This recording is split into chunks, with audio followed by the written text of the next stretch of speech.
Assalamualaikum warahmatullahi wabarakatuh. Alhamdulillahirrahmanirrahim. Segala puji bagi Allah Ta'ala yang telah memberikan kita nikmat.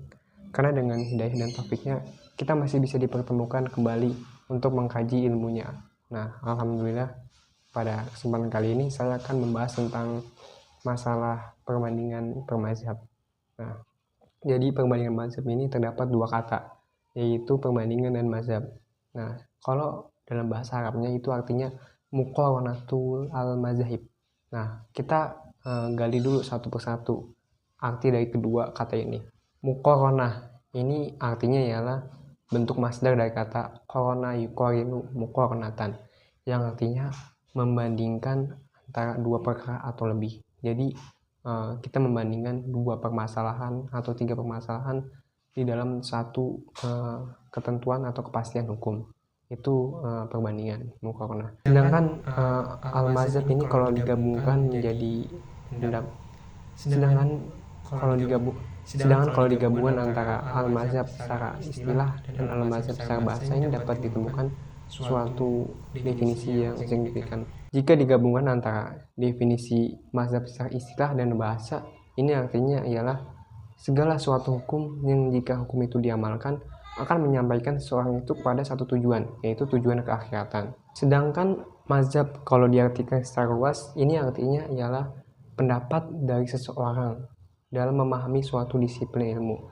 Nah, nanti disiplin ilmu ini nggak harus ilmu fikih, jadi banyak tuh kayak misalnya ilmu-ilmu filsafat, ilmu teologi, dan ilmu lainnya. Jadi nggak harus ilmu fikih.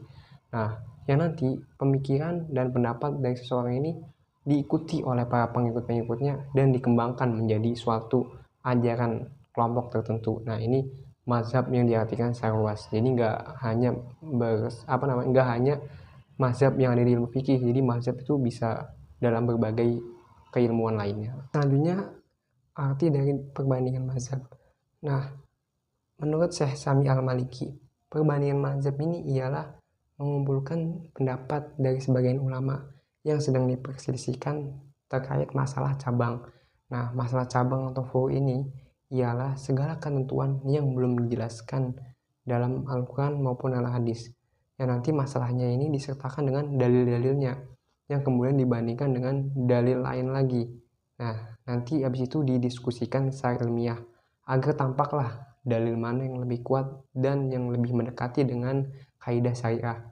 Nah, itulah dalil yang lebih kuat ini dia yang akan dipakai dan dia yang lebih unggul dan boleh diamalkan. Dari apa yang dijelaskan oleh Syekh Sami Al-Maliki ini dapat diambil beberapa poin untuk melakukan perbandingan mazhab. Ini yang pertama ialah mengambil pendapat seorang imam terkait suatu masalah dan disertai hukum-hukumnya juga.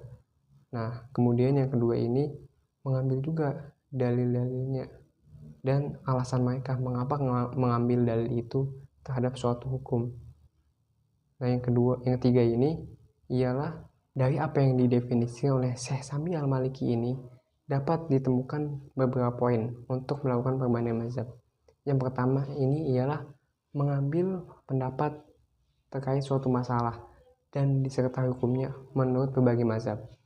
Nah, yang kedua ini disertakan juga dalil-dalilnya dan alasan mereka kenapa mengambil dalil tersebut sebagai argumen. Nah, yang ketiga ini ialah melakukan diskusi ini secara ilmiah dan setelah melakukan diskusi tampaklah terlihat mana dalil yang lebih kuat dan dalil manakah yang lebih condong terhadap kaidah syariah, yang kemudian dalil itu akan dipakai dan diamalkan. Nah, ketika seseorang melakukan perbandingan mazhab ini, dia harus melepaskan semua fanatiknya terhadap mazhab tertentu. Kayak misalkan contohnya, dia ini fanatik terhadap mazhab Hanafi. Nah, sedangkan ketika melakukan perbandingan mazhab, ini tampaklah yang lebih unggul dan lebih maslahat itu dalil dari Imam Syafi'i. Nah, maka dia harus melepaskan semua egonya dan fanatiknya. Nah, itulah ketika orang melakukan perbandingan mazhab ini harus menjaga adab-adab tertentu. Selanjutnya, ruang lingkup dari perbandingan mazhab. Ruang lingkup dari perbandingan mazhab ini tidak jauh-jauh dari peran penting para imam mujtahid dalam mengistimbakan suatu hukum. Nah, di mana ruang lingkup tersebut yang pertama pasti akan membahas sebuah dalil. Nah, dalil ini yang digunakan mereka ini pasti bersumber dari Al-Quran dan As-Sunnah, dan dari ijma juga, dan dari qiyas, dan dari sumber-sumber nas yang syar'i lainnya. Nah, yang kedua, ruang lingkup yang kedua ini ialah metode dan istinbat yang digunakan para imam mujtahid ini kadang berbeda antara imam yang lain. Imam yang satu dan imam yang lain ini kadang memiliki metode yang berbeda-beda, maka memiliki cara pandang yang berbeda juga. Nah, yang ketiga ini, ruang lingkup yang ketiga ini ialah hukum-hukum yang dikeluarkan oleh para imam mujtahid ini kadang mengikuti aspek sosiologi negara mereka masing-masing. Contoh, misalkan Imam Hanafi. Imam Hanafi ini lebih condong menggunakan ra'yu, yaitu akal pikiran. Karena di negara beliau ini kan, waktu itu kan beliau ada di Irak, yang dimana banyak sekali ilmuwan-ilmuwan itu lebih condong kepada ilmu filsafat dan teologi. Makanya makanya pola pikir ini lebih diutamakan di negara beliau. Nah, beda juga nanti seperti Imam Malik. Imam Malik ini lebih condong pada ahlul Madinah, yaitu amalan praktik sahabat-sahabat yang di Madinah. Karena beliau sendiri kan tinggal di Madinah, yang dimana Madinah itu kan banyak sahabat Nabi juga kan yang masih hidup di sana. Nah, itu ya ruang lingkup dari perbandingan mazhab. Nah, selanjutnya manfaat dari mempelajari perbandingan mazhab ini, yang pertama itu ialah seseorang ketika mempelajari perbandingan mazhab ini pasti akan menemukan berbagai masalah-masalah baru yang belum dia ketahuinya. Pendapat yang kedua ini ialah mengetahui pendapat yang dikemukakan oleh para imam mujtahid. Nah, jadi kita ketika mengikuti suatu pendapat ini, kita harus tahu dulu tuh alasan mereka berbeda pendapat, jadi kita lebih yakin lagi. Manfaat yang ketiga ini ialah mengetahui bahwa para imam mujtahid ini dalam mengemukakan suatu sumber hukum ini sudah jelas dari Al-Quran dan hadis. Jadi kita tidak usah ragu lagi, karena kita sudah tahu alasan mereka melakukan itu karena ada di Al-Quran dan ada di hadis. Nah, jadi kita tidak usah ragu terkait pendapat mereka. Nah, manfaat yang keempat ini ialah mengetahui juga kaidah-kaidah yang digunakan mereka, kayak misalnya kaidah qiyas, masalah musalah, istihsan, istisab, nah dan sebagainya. Ini biasanya pada materi seperti ini ditemukan di kajian usul fikih. Nah, manfaat yang terakhir dari mempelajari perbandingan mazhab ini, kita bisa membaca kesungguhan para imam mujtahid dalam bersungguh-sungguhnya dalam mengemukakan suatu pendapat. Kayak misalkan para imam terdahulu kan belajar suatu ilmu itu kan sampai ke negeri seberang, sampai ke negeri yang sangat jauh dari tempatnya.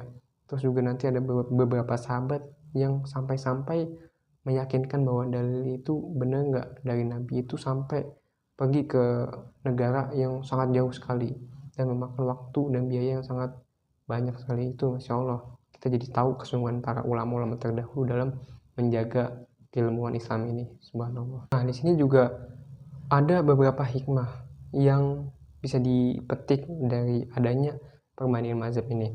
Nah, hikmah yang pertama ini, kita bisa menghapus pandangan buruk dari orang lain. Jadi misalnya kayak kita lebih saling menghargai pendapat ulama-ulama lain dan tidak ada rasa dengki dan menjauhkan dari pandangan-pandangan buruk terhadap mereka gitu ya. Jadi kita bisa lebih berpikir tentang, ada beberapa hikmah yang bisa dipetik dari adanya perbandingan mazhab ini. Nah, hikmah yang pertama ini, kita jadi lebih bisa terbuka cakrawala kita berpikir. Jadi kita nggak punya pikiran sempit terkait hukum-hukum Islam ini. Di sini ada beberapa hikmah yang bisa dipetik dari adanya perbandingan mazhab.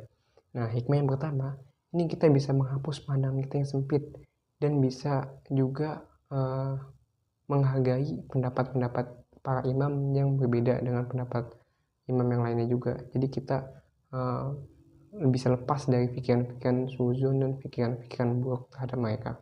Nah, pendapat yang kedua ini, kita ketika melakukan perbandingan mazhab ini harus mencari kebenaran, bukan mencari siapa yang paling benar. Contohnya ketika kita melakukan perbedaan pendapat di kalangan teman-teman kita di kampus atau di masyarakat, ketika adanya perbedaan pendapat, kita jadi tujuan kita di situ mencari kebenaran dari suatu masalah, bukan mencari siapa yang paling benar dan siapa yang menang dan siapa yang kalah. Nah, sikap-sikap seperti ini tuh harus kita jauhi juga, karena itu udah masuk koridor hati ya, dimana kalau misalnya kita sombong dan merasa paling benar itu sangat dimukai oleh Allah Ta'ala. Nah, jadi harus diperhatikan juga adab-adabnya dalam melakukan perbandingan mazhab. Wallahu a'lam bishawab.